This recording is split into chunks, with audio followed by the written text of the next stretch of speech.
आप सब सुनने वालों को मेरा प्यार भरा नमस्कार। कहानी गोल्ड में आज सुनिए हम सब की चहेती लेखिका मालती जोशी जी की एक और नई कहानी। कहानी का शीर्षक है अपदस्थ।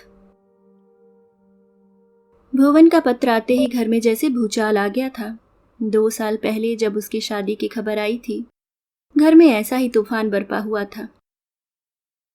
उसके पिता ने तब कहनी अनकहनी सब सुना दी थी। बेटा सामने नहीं था, इसलिए माँ को ही कटघरे में खड़ा कर दिया था। अंत में उन्होंने वही वाक्य दोहरा दिया था जो सदियों से बिगड़ैल बच्चों के पिता बोला करते हैं, तुम्हारे लाड प्यार ने उसे बिगाड़ दिया है। यानी कि बच्चा अगर सीधी राह पर चल रहा है तो वह अपने बाप का बेटा है।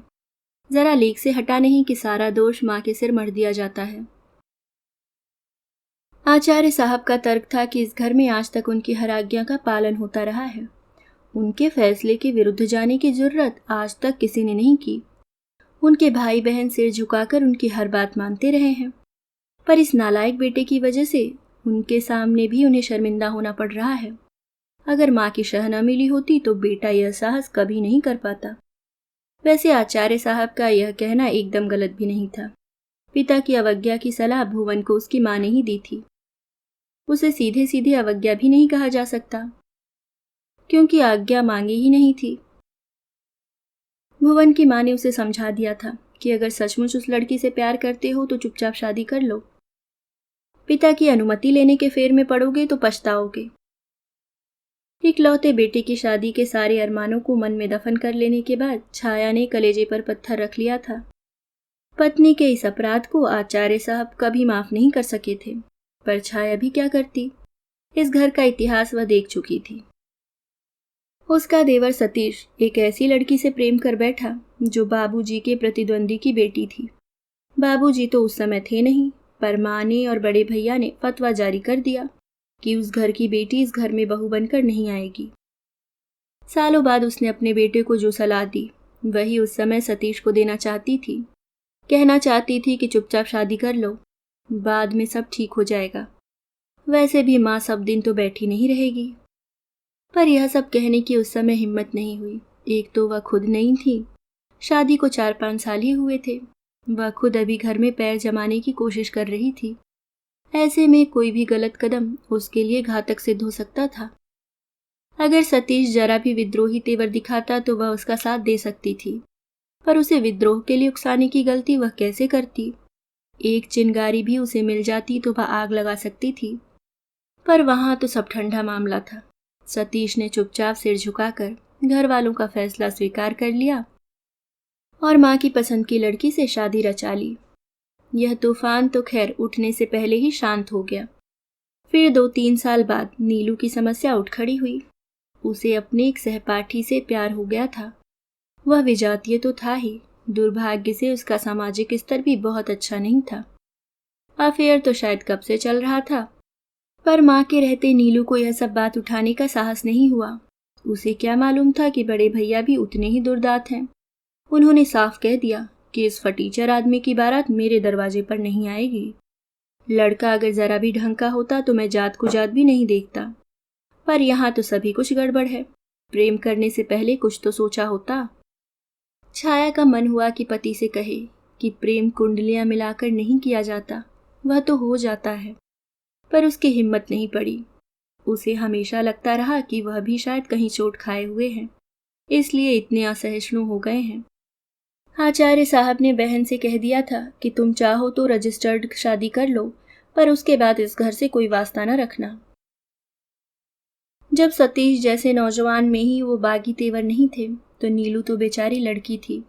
उसने चुपचाप अपने तानाशाह भाई के आगे हथियार डाल दिए। एक सॉफ्टवेयर इंजीनियर से धूमधाम से शादी रचाकर नीलू अब विदेश में बस गई है। वहां पुरानी स्मृतियों को लेकर विसुरती रहती है, अपने असफल प्रेम का मरसिया गाती रहती है।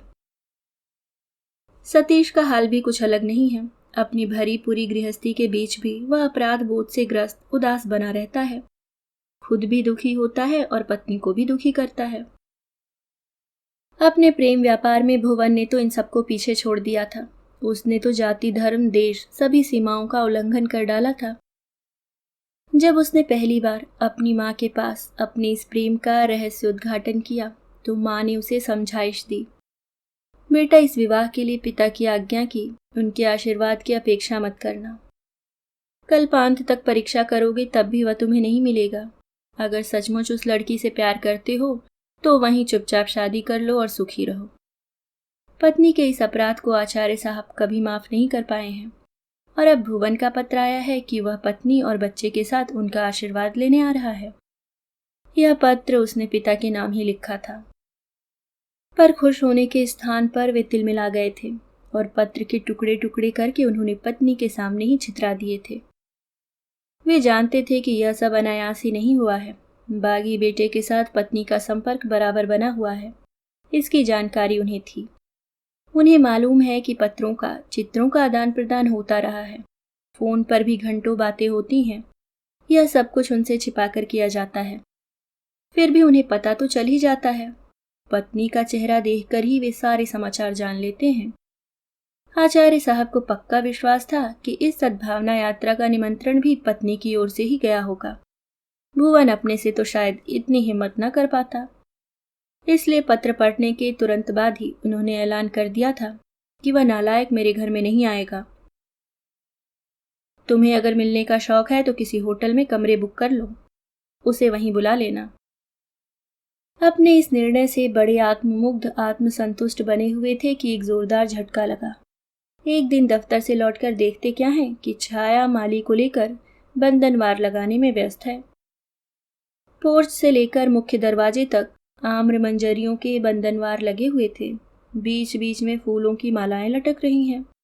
मुख्य दरवाजे के सामने सुंदर सी अल्पना सजी हुई थी। रंगों की ताजा चमक से पता लग रहा था कि अभी अभी दी गई है। सारा सरंजाम देखकर वे क्रोध से फुफकार उठे। ये क्या हो रहा है? छाया ने शांत भाव से उत्तर दिया, कल भुवन लोग आ रहे हैं ना। नई बहू पहली बार आएगी तो क्या सूनी दरवाजे से गृह प्रवेश करेगी? आचार्य साहब तिलमिला गए। मैंने कहा था ना कि मेरे घर में यह सब नहीं चलेगा। और यह कहते हुए जैसे ही वे आगे बढ़े, छाया ने उनका रास्ता रोक लिया। पता नहीं कैसे उसे आभास हो गया था कि वह अब जूतों से उसकी अल्पना को रौंदने ही वाले हैं। पति के आवेश को वहीं थामने के बाद उसने शांत संयम स्वर में कहा, आप भीतर चलकर फ्रेश हो लें, तब तक मैं चाय लगवाती हूँ। पत्नी की भाव मुद्रा देखकर वे समझ गए कि नौकरों चाकरों के सामने तमाशा करना उसे अच्छा नहीं लग रहा है। वह पैर पटकते हुए भीतर चले गए। माली को आवश्यक निर्देश देकर छाया किचन में गई और उसने पंडित से कहा कि चाय कमरे में ही लगा दे। साहब बाथरूम से निकले, तब तक चाय लग चुकी थी। छाया ने दरवाजा हल्के से उड़का लिया था। वह समझ गए कि उन्हें घेरने का पूरा बंदोबस्त किया जा चुका है, पर वे भी कच्चे खिलाड़ी नहीं थे। उन्होंने कड़क कर पूछा, जब मैंने मना कर दिया था कि वह नालायक मेरे घर में नहीं आएगा, तो स्वागत का यह सरंजाम क्यों किया जा रहा है? आप चाय लीजिए, ठंडी हो रही है, छाया ने अपना कप उठाते हुए कहा। पहले मेरी बात का जवाब दो। जरूर दूंगी, इसलिए चाय कमरे में मंगवाई है। मैं आपके सब प्रश्नों के उत्तर दूंगी, पर आप पहले मेरे एक सवाल का जवाब दीजिए। कौन सा सवाल? ये जो आप उस दिन से बार बार कहे जा रहे हैं कि मेरे घर में यह नहीं होगा, वह नहीं होगा, तो क्या घर सिर्फ आपका है, मेरा नहीं है? क्या मेरा कोई अधिकार नहीं है? क्या मतलब, मैं और तुम क्या अलग अलग हैं? यही तो कहना चाहती हूँ। माना कि इस घर में आपका पैसा लगा है, पर मैंने तो अपना पूरा जीवन इसमें लगा दिया है। क्या इसका कोई मूल्य नहीं है? आखिर तुम कहना क्या चाहती हो? यही कि ईंट गारे और सीमेंट से जो बनता है वह सिर्फ मकान होता है। उसे घर की शक्ल तो औरत देती है। औरत चाहे तो घर को स्वर्ग बना सकती है, चाहे तो उसे नरक में तब्दील कर सकती है। मैंने आपके इस घर को मंदिर सा पावन और सुंदर बनाने में जीवन के पूरे 28 साल लगा दिए हैं। मेरे कारण ही आपकी माँ का बुढ़ापा अमन चैन से गुजरा है। मेरी बदौलत माँ बाप की मृत्यु के बाद भी नीलू का पीहर बना हुआ है। सतीश को भी जब घर की याद आती है, निसंकोच यहाँ चला आता है। क्या इसका श्रेय मुझे नहीं देंगे? क्यों नहीं भाई, मैं तो हमेशा सबसे तुम्हारी तारीफ करता रहता हूँ। माँ भी तुम्हारी प्रशंसा करते नहीं थकती थी। लेकिन इसके बदले में आपने मुझे क्या दिया, यह तो सोचिए। मैंने आपके भाई की, बहन की धूमधाम से शादियां की। उनके सारे तीज त्योहार, सारे लोकाचार मन लगा कर किए। पर अपने इकलौते बेटे की शादी का अरमान मन ही में रह गया। आपका अपना अहम इतना बड़ा हो गया कि बेटे की ममता उसके सामने बौनी पड़ गई। लेकिन मेरा बेटा आपकी तरह कठोर नहीं है। उसने मेरी पीड़ा को समझा है, मेरी तड़प को महसूस किया है। इसलिए आपकी नाराजगी का खतरा उठाकर भी वह यहाँ आ रहा है। और मेरे इस बहादुर बेटे को इस घर में आने से कोई रोक नहीं सकता, क्योंकि यह घर जितना आपका है, मेरा भी है। पत्नी के इस लंबे वक्तव्य से विचलित आचार्य साहब कुछ मुनासिब से उत्तर के लिए शब्द जुटा रहे थे कि दरवाजे पर हल्की दस्तक हुई। क्या है पंडित, बोलो, छाया ने कहा। पंडित भीतर आया और विनम्र स्वर में बोला, नारायण पूछ रहा है कि कहीं जाना तो नहीं है, गाड़ी लगा दूं? छाया ने प्रश्नार्थक मुद्रा में पति की ओर देखा। उनका चेहरा निरा सपाट था।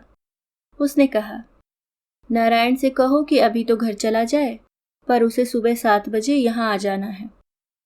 और कहना कि असलम को भी साथ ले आए। बाबा को लेने एयरपोर्ट जाना है, दोनों गाड़ियां जाएंगी। पत्नी की अधिकार वाणी से चकित आचार्य साहब मुंह बाए उसकी ओर देखते ही रह गए। उन्हें लगा कि उनकी सत्ता का प्रासाद भर भराकर गिर पड़ा है, धाराशायी हो गया है और अपने ही घर में वे शरणार्थी हो गए हैं। आप सुन रहे थे मालती जोशी जी की लिखी कहानी अपदस्थ। उम्मीद करती हूँ दोस्तों आपको कहानियाँ पसंद आ रही होंगी। अगर आप चैनल पे नए हैं तो सब्सक्राइब करना ना भूलें। मिलती हूँ किसी और नई कहानी में। तब तक के लिए मुस्कुराते रहिए। धन्यवाद।